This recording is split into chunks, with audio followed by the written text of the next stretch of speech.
वाराणसी में इन दिनों जैतपुरा इलाके में मौजूद चिरागे उलूम मदरसा खासा चर्चे में है, जहां पर वहां पढ़ाने वाले शिक्षिकाओं ने मदरसे के मैनेजर पर बकायदा शोषण करने का, मारपीट करने का आरोप भी लगाया। उसके बाद बकायदा मुख्यमंत्री को पत्र लिखा गया और उसके बाद मारपीट की भी तस्वीरें सामने आई।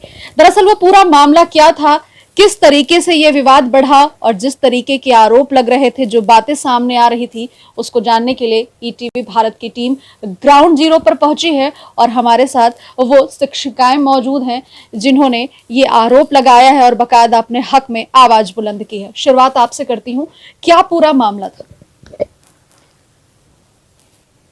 मैं मदरसा दारतुल इस्लाह चिरागे उलूम में 16 साल से पढ़ाती हूँ जी।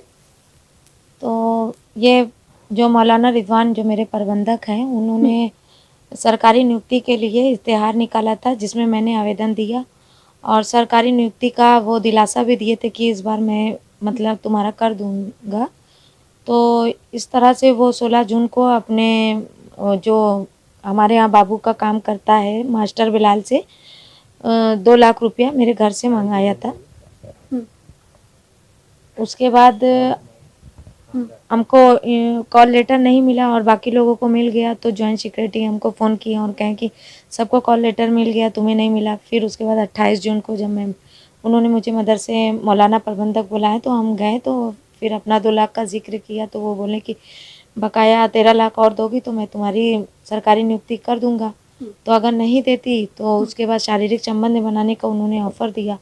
लेकिन उसके बाद वो मेरे बाप की उम्र के थे, जिससे मैं शॉक हो गई और मैं बोली भी कि आपको शर्म नहीं आती। फिर वो और मैं उस वक्त 2 माह की गर्भवती भी थी, तो उन्होंने फिर भी मेरे साथ जबरन ज़ोर ज़बरदस्ती की और फिर उसके बाद मुझे मार पीट कर, जैसे धक्का मुक्की होती है ना, फिर उसके बाद पीछे से मुझे पेट के बल ज़मीन में गिरा दिया, जिसकी वजह से मेरा मिसकैरेज हो गया। और फिर उसके बाद मेरी चीख पुकार सुन करके ये शगुफ्ता अफरोज़ जो हैं वो आई। फिर उन्होंने मुझे उठाया, फिर उसके बाद हम लोग बाहर निकले। फिर ये जब आई तो उनके साथ भी उन्होंने यही बदतमीज़ी की, निकाब उकाब नोचने लगे। फिर उसके बाद हम लोग बाहर गए, फिर उसके बाद पुलिस को कॉल किया गया, अपने भाइयों को बुलाए। सब पुलिस का क्या रवैया रहा? पुलिस तो थोड़ा देर में आई, फिर उसके बाद हम लोग जब अंदर गए तो चिल्ला काफ़ी हो चुका। फिर हम ये और शगुफ्ता अफरोज़ बोले कि हम लोग ये सब बातें जो हैं आपने किया है, हम लोग जाएंगे सीएम तक लेकर। वो बोले सीएम आए या सीएम का बाप आवे, मेरा कोई कुछ नहीं बिगाड़ सकता। आप लोगों ने बकायदा मुख्यमंत्री को खून से पत्र भी लिखा। एसओ साहब हम लोग की कोई बात ही नहीं सुन रहे हैं। ऐसा लगा कि बस एसओ साहब कह रहे हैं कि आप लोग जाइए, कोई बात नहीं है, ये वो, जाइए कुरान शरीफ उठा लीजिए और मामला रफा दफा करिए। थाना का चक्कर काटते रहे कि एफआईआर करने के लिए एसओ साहब हम लोग की एफआईआर नहीं दर्ज कर रहे थे, जिसकी वजह से हमको मुख्यमंत्री के नाम लेटर लिखना पड़ा। तब उसके बाद जिस दिन हम लोग प्रेस कॉन्फ्रेंस किए और मुख्यमंत्री को लेटर लिखे, फिर उस दिन थाने पर जो है वो एसओ साहब मतलब वो वहाँ पर जितेंद्र यादव जो मेरे विवेचक थे, वो आकर मेरी नोटिस मेरे घर पे चस्पा करके चले गए। अच्छा, बिल्कुल आनन फानन में एफआईआर हुई, आप भी उस घटना में मौजूद थी। दोबारा फिर से मारपीट का भी एक वीडियो सामने आया, वो पूरा माजरा क्या? दोबारा भी यही हुआ कि जब वहाँ पे उनके जो जॉइंट सेक्रेटरी अयूब हैं, तो उन्होंने शहीदा बीबी से घर पे जाके बताया कि यहाँ पे वो प्रेस कॉन्फ्रेंस करने वाले हैं और हम लोगों के मतलब कि जो भी मसला है उसको पूरी तरह से वो दूसरा रूप देना चाह रहे थे। तो जिस वजह से हम लोग भी, फिर हम लोगों को वहाँ बुलाया भी गया, तो हम लोग गए कि मतलब अब हम लोग साथ में मिलके एक दूसरे से मतलब बातचीत, लेकिन वहाँ जाते ही मामला बिल्कुल ख़राब हो गया। जाते वो लोग गाली गलौज वहाँ पे देने लगे उनके, या तो उन्हीं के वो आदमी थे, गुंडा थे जो भी, तो वो पूरी तरह से मारने लगे। बल्कि इस रिजवाना को इन्होंने बहुत कस कस के मारा, फिर इसका पूरा मुंह नोच लिया, मुझे भी मारा। मेरी एक फातिमा बुआ थी जो उस स्कूल में काफ़ी पुरानी दाई बुआ थी, कई साल हुआ उनको रिटायर्ड हुए, तो वो जो है उनको बूढ़ी हैं काफ़ी, उनको भी बहुत मारा। मतलब सबको, यहाँ तक कि शहीदा बीबी का तो पूरा निकाब ही उन्होंने पूरी महफिल में उतार दिया, एकदम पकड़ के खींच के पूरा मुँह इसका नोच लिया।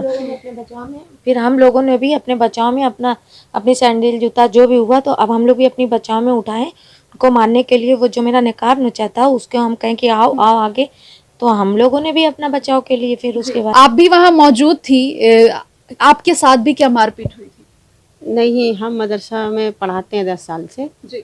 तो मौलाना रिजवान प्रबंधक ने हमारे साथ बहुत बदतमीज़ी की। मेरी सैलरी 8 साल से रोक दिए थे। मेरा क्लास ले लिया था, हमको एकदम आधुनिक का क्लास दे दिया, जबकि हम आधुनिक के टीचर नहीं थे। अच्छा, क्या प्रलोभन दिया जा रहा था? आप लोगों को भी क्या उम्मीदें थी? आप लोग लगातार पढ़ा रही थी, सैलरी नहीं मिल रही थी, कोई उम्मीद थी आप लोगों हाँ, हम लोगों को उम्मीद थी कि जगह पर जगह खाली हो रही है तो ये सब रिक्त पद हम लोग के लिए जरूर आएगा। वजह ये थी कि पहले जो प्रबंधक लोग थे तो काफ़ी हमारा मदरसा बहुत अच्छा है, आज भी बहुत अच्छा है, पढ़ाई बहुत अच्छी है हमारे स्कूल की होती है, वहाँ की टीचरें बहुत अच्छी हैं। लेकिन जो पहले प्रबंधक थे उन लोगों ने हम लोग से हमें उम्मीद थी कि हम लोगों को होगा सरकारी, लेकिन फिर ये जब से आए तो समझ लीजिए कि इन लोगों ने हम लोगों की पूरी ज़िंदगी बर्बाद कर दीजिए। को? आप लोग क्या आगे करने वाले हैं? किस तरीके का कदम उठाएंगे? हमारे बच्चे का हत्यारा है जो वो जेल में जाने के लायक है, जेल जाएगा तो वो ठीक है कि हमको न्याय मिलेगा। बिल्कुल, देखिए हमारे साथ वो मुस्लिम महिलाएं थी, वो शिक्षिकाएं थी जिनके साथ इस तरीके की घटना हुई। बीते दिनों बाकायदा इन्होंने मुख्यमंत्री को खून से पत्र लिखा और उसके बाद प्रेस कॉन्फ्रेंस के दौरान मारपीट का वीडियो सामने आया।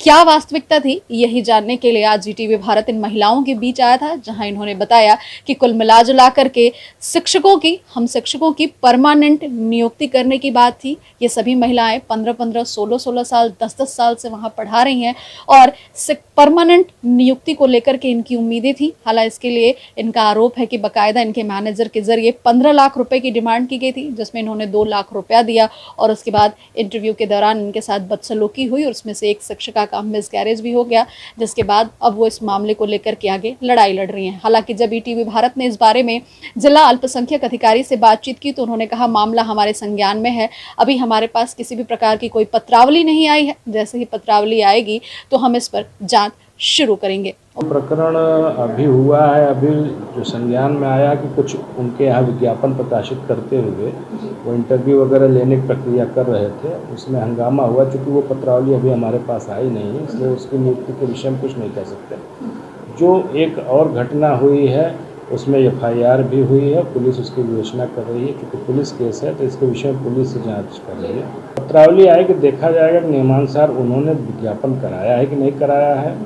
इसके अलावा आवेदकों को उन्होंने कैसे आमंत्रित किया है इंटरव्यू के लिए, प्रक्रिया जो निर्धारित है उसका पालन हुआ है कि नहीं हुआ है, चयन समिति ने चयन किस आधार पर किया है, उनकी शैक्षिक योग्यता क्या है और उन्होंने जो चयन किया है वो किस आधार पर किया, उसका प्रारंभिक परीक्षण करने के बाद ही या तो पत्रावली वापस कर दी जाती है या फिर जो है रजिस्ट्रार कार्यालय को अग्रेषित की जाती है। उम्मीद है कि आने वाले दिनों में जो वास्तविक सच्चाई है वो सामने आए और इन महिलाओं को इंसाफ मिले। कैमरा पर्सन मनोज के साथ प्रतिमा तिवारी, ETV भारत।